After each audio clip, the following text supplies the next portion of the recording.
Okay, hi team. I hope you're all well. I'm here to wrap up 30 books in 30 days.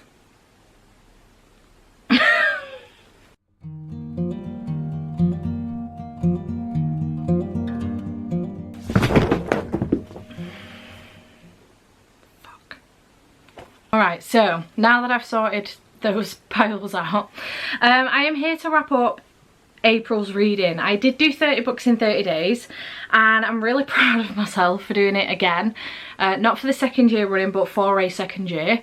I didn't do it last year. I was in a massive reading slump in April. I wouldn't normally do a wrap up right now. I usually do these quarterly, so my next one isn't due until the end of June. Yeah, wrapping up April, May and June, so it isn't due until July, but I don't want these books lying around this room for the next 3 months, so I need to get it done now. Not only that, but my bed is coming into this room today, so I need to get this filmed and the books back on the shelves or on hold before the bed comes in, so I need to do it now. So we're gonna do the stats like I would normally do, and then I'm going to very quickly go through the books and tell you what I rated them as usual. So in April I've got my phone for my stats. In April I did read 30, well it says 32 books. I read 30 books, I DNF'd 2, which I will tell you about in a minute. I did read 8,432 pages, which is my biggest page count to date, as well as my biggest books to date. And I read a total of 156.75 hours, which again is phenomenal. So really happy with myself, really proud of what I managed to read. There is a lot of manga here on this list and quite a few novellas, but I'm not sorry about that fact, I'm not gonna lie. I did think I was gonna get some more chunkier books on, but I just didn't quite manage it. And there are a few books as well that I wasn't expecting to pick up but was just in the mood for, so I did. Without further ado, let's go through them and tell you my ratings on them. So, the first book that I did read for the month was Zodiac Academy: Origins of an Academy Bully by Caroline Peckham and Suzanne Valente. I really did want to continue on with Zodiac Academy this month, but I just didn't get a chance to get to it. So I did pick this one up. This is book 0.5 in the series, and I did give this one 4 stars, 4.5 if I gave half stars. It was really good. Gave you the backstory into 2 of the main characters from the series, and I really liked that. I feel like reading it between books 2 and 3 is a really great place to read it as well. I like the fact that in books 1 and 2 you actually get to find out more about these characters naturally without this spoiling it for you, which it will do that. So just be wary of that if you're thinking of reading this series. I would recommend picking this up between books 2 and 3, not before book 1 or in between book 1 and 2.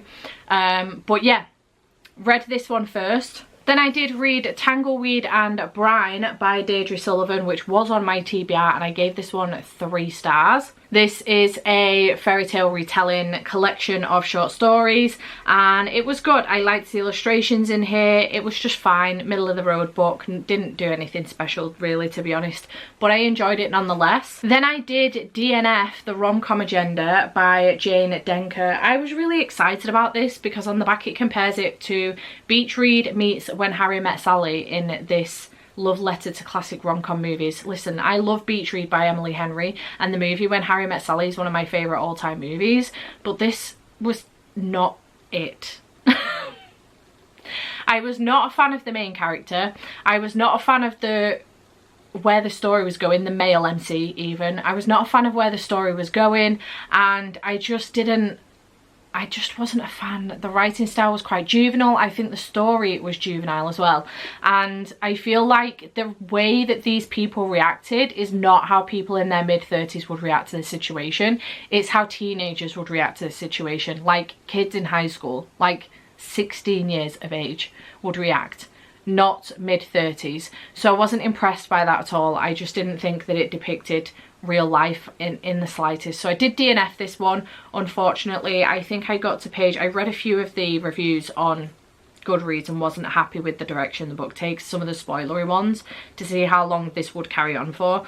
It's the whole book. I'm not happy about it. 75 pages in, I DNF'd. So did DNF that one. And then I moved on to The Dead Romantics by Ashley Poston, which I'm so fucking glad I finally picked this book up because this was phenomenal. My favourite book of the month, 5 stars, outstanding, would recommend. So good. Went in a complete direction that I didn't expect at all, and I really enjoyed it, so would recommend. 5 out of 5 stars. Then I did get onto some manga, so I did read Dreaming Sun volumes 5 and 6. I gave both of these 3 stars. Enjoyed the series. I managed to finish this series, actually, spoiler alert, I managed to finish the series during this month, so they will continue to come up over the next few books, but 3 stars for both of these. Then I did read A House at the Bottom of the Lake by Josh Malerman, which was also on my TBR. I gave this one 4 stars. This was really good. I wasn't expecting it to kind of give me very similar feels to what The Last House on Needless Street did in the fever dream type, which it did. I was really surprised by this and had a great time with it. I do want to pick up more from Josh Malerman now. I would like to read Bird Box, which I know he's done, and Mallory. On the back of here there's also Inspection, which looks good, and Umbury Carol. So I'm intrigued to pick up more from Josh, but I did enjoy this one. 4 stars. It was very good indeed.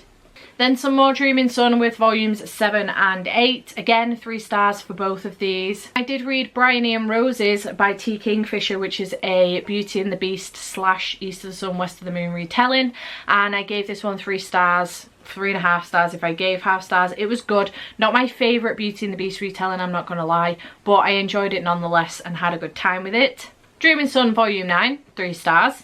Then I did read Throttled by Lauren Asher, which was obviously on my TBR. It's the Literature Book Club pick for March. Am I trying to convince myself or you? For March, I gave this one 3 stars. It wasn't what I was hoping it was going to be, I'm not going to lie. I do feel like Lauren Asher may have done some more research into F1 than Cat Ransom did with the Fast and Hard series, or whatever that series is called. But I don't know, it didn't get my attention like I hoped it would, unfortunately. So 3 stars for this one. If you want my full thoughts on this, we did a live show for it, so I'll link it down below if you want to check it out. Then I did read Dreaming Sun volume 10, which is the last volume in this series, and I gave this one 4 stars. I was really happy with how this wrapped up. I thought it was really cute and I really enjoyed it. So 4 stars for this one. It was the only 4 stars of the whole series, the rest got 3, but I enjoyed it. It was a great time. Then I read 5 Survive by Holly Jackson, and I gave this one 4 stars, 4.5 stars if I gave half stars. I did say in the vlog when I read this that had I read it in one sitting, it would have been a 5-star read, because I think the atmosphere really leans into a read in one sitting thing. So if you are going to pick this one up, I would recommend reading it in one sitting. A couple of my patrons suggested reading it from the time that it starts, which is 10 PM in the evening, to the time it ends, which is 5 AM, I think, if I remember correctly. Reading it during that time period, which I think is a great idea, and had I thought about it, I would have absolutely done that, because I think it would have been great to read it during that time period. Basically, 6 AM, sorry, it's set over an 8-hour period, and I think to read each of the hours that are set in here for each hour would have been great. It would have lent to the atmosphere massively, but yeah, by reading it over 3 days, I pulled myself out of this story quite frequently, and it only got 4.5 stars on that basis, but otherwise 5-star read. Then I did read The Witches of New Orleans, which I gave 2 stars, 2.5 stars if I gave half stars. This was basically a collection of 5 short stories, very short stories about 5 different witches falling in love in strange and unconventional ways, and it's for me it felt like these were 5 kind of ideas for 5 different books, and then the author just decided to throw them together as a novella instead of expanding on them and making them their own stories. You didn't get any character development, you didn't get any character arc, you didn't get much magic at all. So, I mean, it does exactly what it says on the tin, but I wasn't overly impressed by it. So 2 stars, 2.5 stars if I gave half stars. Then I did read The Never King by Nikki St. Crow, which is a Peter Pan retelling, and I gave this one 4 stars. I really enjoyed it. It is a reverse harem smutty book, and I had a good time with it, I'm not gonna lie. So 4 stars for that one. Then I read Our Dining Table, which is a manga, and I gave this one 4 stars. This was adorable, very much so reminded me of My Brother's Husband. It is queer and it's absolutely adorable, would recommend. Then I read Part of Your World by Abby Jimenez, 5 stars, absolutely loved this. If The Dead Romantics wasn't my favourite of the month, this would have been it. But I absolutely loved this. It was outstanding. The communication between these characters was phenomenal. And I'm so excited to pick up Yours Truly, which is the next in this series. So yeah, highly recommend. Then I read Exodus by Kate Stewart, which is the second one in the Ravenhood series. I gave this one 4 stars. I did give Flock 5, but I gave this one 4 stars. Didn't enjoy it quite as much as Flock. Went in a direction I wasn't expecting, but I'm really looking forward to picking up the finish line in May, hopefully, and finishing this series off because I've had a really good time with it. Then I read Only When It's Us by Chloe Leese. I gave this one 4 stars. 4.5 if I gave half stars. This was very, very good. I had a really good time with these characters, and I'm looking forward to continuing on with the series. I do have the second one in this series, so looking forward to that. Then I read Robert Muchamo's Robin Hood, Piracy, Paintballs and Zebras. This is the second in this series. I really enjoy this series and entirely forgot that Joe Jameson narrates it, who is my favourite narrator of all time. 4 stars for this one. Very excited to continue on with the series. Unfortunately, I don't physically own them, so I'm terrified I'm going to forget about it because I have very much so that ADHD mentality of out of sight, out of mind. If I can't see it physically, I will forget about it. This occurs with people too, not just books. So yeah, 4 stars for this one. I had a great time. At this point, I did DNF another book, and it was Babel by R.F. Kuang. I'm really sad about this, I'm not gonna lie. The more I think about it, the more it makes me sad, but I just couldn't carry on with this book. I go on a big, not rant about it, but I explain why in my vlog. But mostly it's because the book makes me feel dumb. I feel like this is like 70% textbook, 30% fiction, and I just feel like it's trying to teach me something rather than help me get lost in a world where I'm just having a really good time with it, you know. And I wasn't having a good time. I didn't particularly care for the main characters. I didn't particularly care for the story because I felt like I kept being dragged out of it. I tried the audiobook. A lot of people recommended the audiobook to me in the comments of the video where I say that I'm DNFing this. I was listening to the audiobook. The footnotes, it pulls me out of the story massively because the narrator is a different person for the footnotes than the person narrating the book. So the person narrating the book is a male narrator, and there is a female narrator doing the footnotes, and it pulls me out of the story entirely. So didn't have a good time with this one, and unfortunately DNFing it, which is a huge shame because I love the Poppy War series and I'm very excited for Yellowface. This one just doesn't work for me, unfortunately. I know it's a favourite from a lot of people and I do apologise, but it is what it is. You can't like everything. I then moved on to Spells for Forgetting by Adrian Young. And I gave this one 3 stars, 3.5 stars if I gave half stars.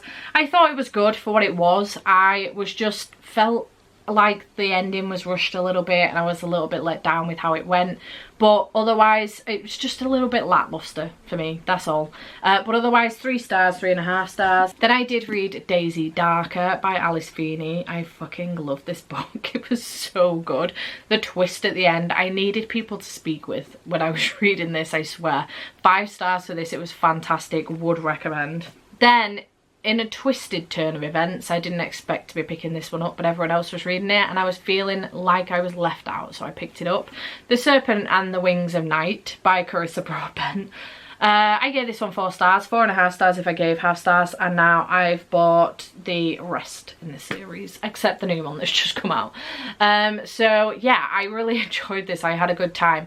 Fantasy with vampires and a Hunger Games-esque type trials in it.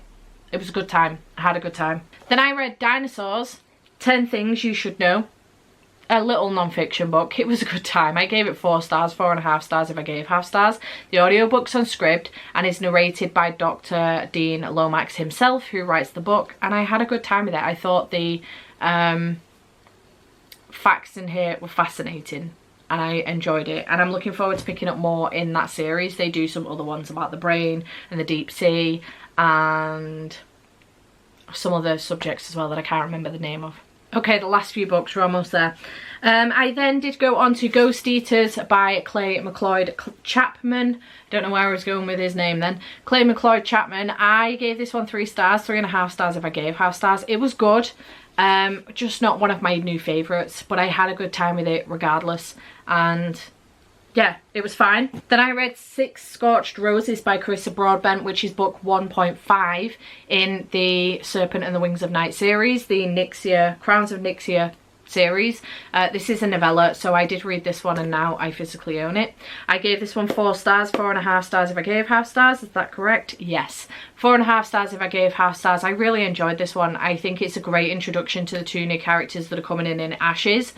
And will be part of, I assume, what will be like a quad of characters. I don't fucking know where I'm going with that sentence. I'm excited to see them in the series, and I had a good time with it. Then I read Strange Worlds Travel Agency by L.D. Lipinski. This is a middle grade book and I really enjoyed it, gave it 4 stars. Very excited to continue on with the series. Then I read The Dark One by Nikki St. Crow. Again, this is the second one in that series. The first one was The Never King that I read earlier on in the month. Gave this one 3 stars, 3.5 if I gave half stars. It was very good. Had a good time with it, but I do think these books lend themselves to being read back to back, so would recommend if you're going to pick this series up. Then I read Wrong Place, Wrong Time by Gillian McAllister. 5 freaking stars. I loved this book. It was so good, so good. Made even better by the fact that I was texting back and forth with Caitlin about this because she'd read it the day before, and I want to do that again in future with her because it was fantastic. I loved it. I had someone I could send all my theories to. I wasn't spoiling anybody because it was just such a good fucking time. I mean, to be fair, I could probably do that with Jade because she wouldn't read them anyway, but I just feel like it's more fun with someone that's already read it or is reading it at the same time with you. So had a great time with this one. 5 stars, would recommend. And last but by no means least, we have Death Note Volume 2. This was the last book that I read for the month and I gave it 4 stars. This was a good time. I'm looking forward to continue on with this series. And yeah, really enjoyed it. Again, would probably lend itself to be read pretty close together. It's been ages since I read Death Note 1. But enjoyed it nonetheless and looking forward to continuing on with the series. I just forget how long these take me to get through, but had a great time.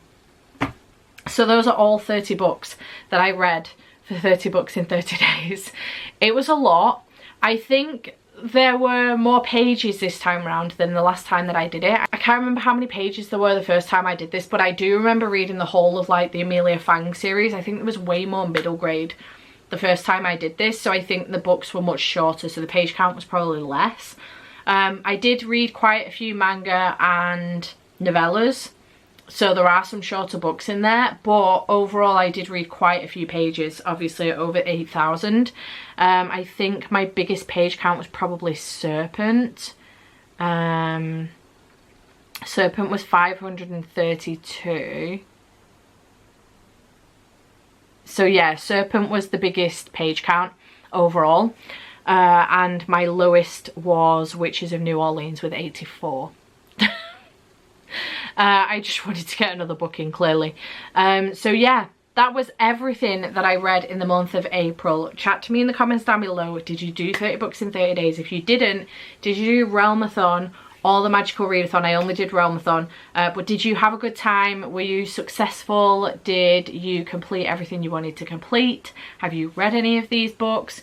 Chat to me in the comments down below. I hope you have enjoyed this video and I shall see you in the next one. Bye for now.